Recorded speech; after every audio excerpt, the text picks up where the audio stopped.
अंत भला तो सब भला।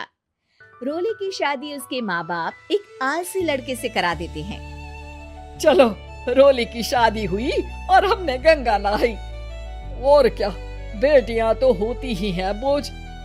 हाँ, पर अब क्या चिंता, उतार तो दिया बोझ तुमने, अब वो लोग समझे।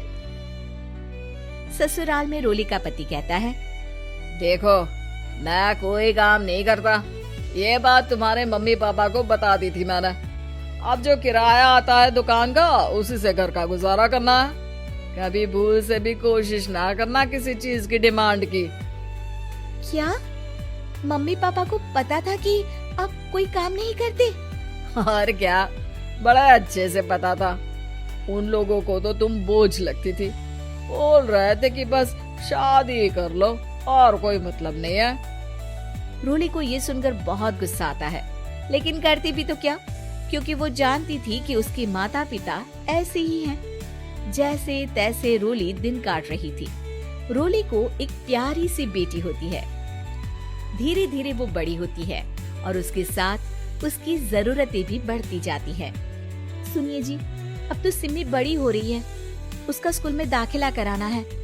मैंने अब तक तो जैसे तैसे समय काट लिया, लेकिन मैं बच्ची की परवरिश में कोई कमी नहीं रखूंगी।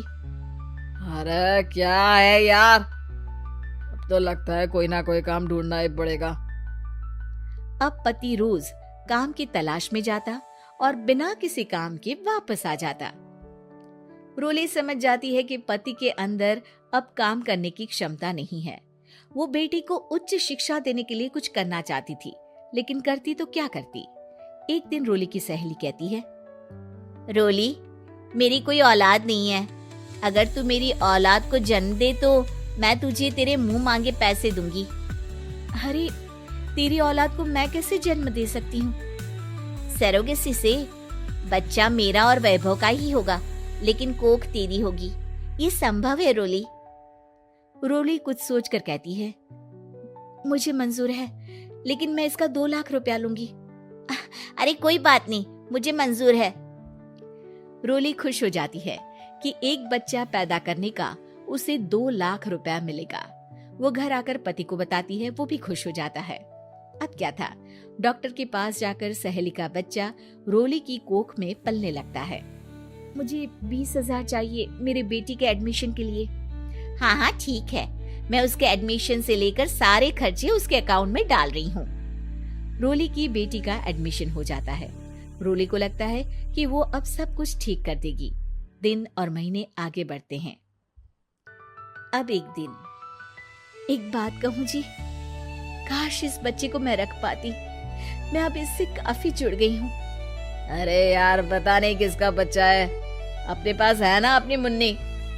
हाँ, लेकिन अब मैं भी इस बच्चे से जुड़ाव फील करने लगी हूँ, लेकिन मैं ये जानती हूँ कि ये मेरा बच्चा नहीं है। दोनों की जिंदगी ठीक चल रही थी, लेकिन कहते ना कि सुख का पल ज्यादा लंबा नहीं होता। एक दिन रोली की सहेली का फोन आता है। रोली, मुझे अब ये बच्चा नहीं चाहिए, मैं अपने पति को छोड़ रही हूँ। अरे लेकिन मुझे पैसों की जरूरत है, बच्चा तुम्हारा है, मैं क्या करूँगी? सहेली बिना कुछ बोले फोन काट देती है, फोन स्विच ऑफ कर देती है।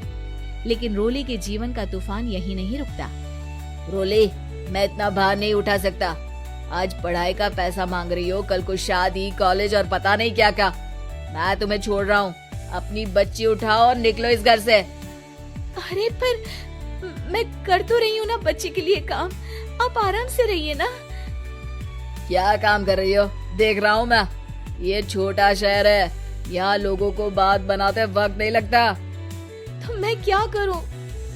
ज्यादा पढ़ी लिखी नहीं हूँ, कैसे घर के खर्चे चलाऊं? और आप तो काम करना ही नहीं चाहते।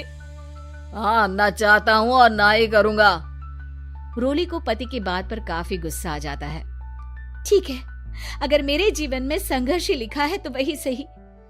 इस वक्त पति होने के नाते आपको मेरा साथ देना चाहिए था, लेकिन नहीं, आपने तो इस हाल में मुझे घर से बाहर निकालने की बात कह डाली। देखो, ये सारी फालतू की बातों के लिए वक्त नहीं है मेरे पास। रोली, जिसकी कोख में किसी और का बच्चा था और साथ छोटी सी बेटी, पति का घर छोड़कर रास्ते पर आ जाती है। रोली के पास मायके के सिवा दूसरा कोई रास्ता नहीं होता। अरे रोली कैसी है? कितने दिनों के लिए आई है? हमेशा के लिए माँ। वो माँ को सारी बात बता देती है। ओए लड़की, इतनी हिम्मत का काम कर लिया। अरे ना ना, यहाँ कोई जगह नहीं है। तुम तो अपना बोरिया बिस्तर उठाओ और निकलो यहाँ से। रोली के पास अब मायके का रास्ता भी नहीं बचता। वो चुपचाप बच्ची को लेकर जा रही थी कि उसे दर्द होता है और वो डॉक्टर के पास चली जाती है और फिर वहां वो एक प्यारे से बेटे को जन्म देती है। कितना प्यारा है, कितने अभागे हैं इसके माँ बाप जो इसके पैदा होने पर भी नहीं है। तभी वहां डॉक्टर आ जाती है। रोली, बच्चे के पिता तुमसे मिलना चाहते हैं। आपका बहुत बहुत शुक्रिया। मैं इस बच्चे को पालूंगा, भले ही इसकी माँ ने इसे छोड़ दिया हो, पर मैं अपनी जिम्मेदारी निभाऊंगा।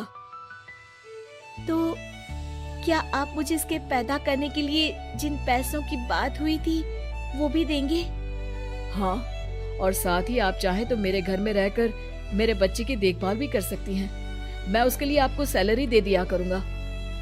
रोली को लगता है कि जैसे भगवान ने उसके लिए सुकून का रास्ता खोल दिया।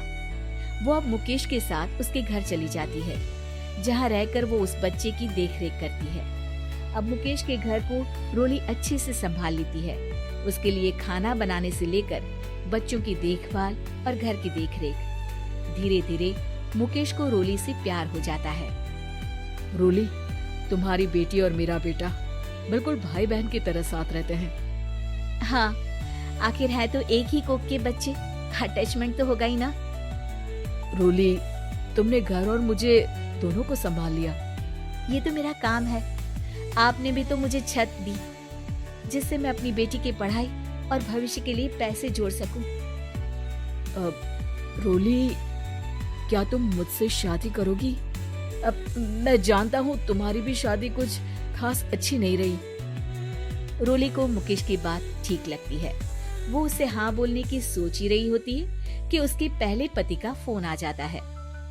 रोली, मैं बहुत परेशान हूँ। मेरा एक्सीडेंट हो गया है। मैं चाहता हूँ तुम वापस आ जाओ। रोली को पुराने पति की चिंता होने लगती है। वो सोचती है कि वो क्या कर रही थी। हाँ ठीक है, मैं आ रही हूँ। हाँ रोली, आ जाओ, लेकिन बच्ची को कहीं हॉस्टल में छोड़कर आना, क्योंकि मैं नहीं चाहता कि हम लोगों के बीच फिर से वो सारी बातें हो। रोली को समझ आ जाता है कि पति आज भी सुधरा नहीं है। वो पति के पास जाने से इनकार कर मुकेश को हाँ कर देती है।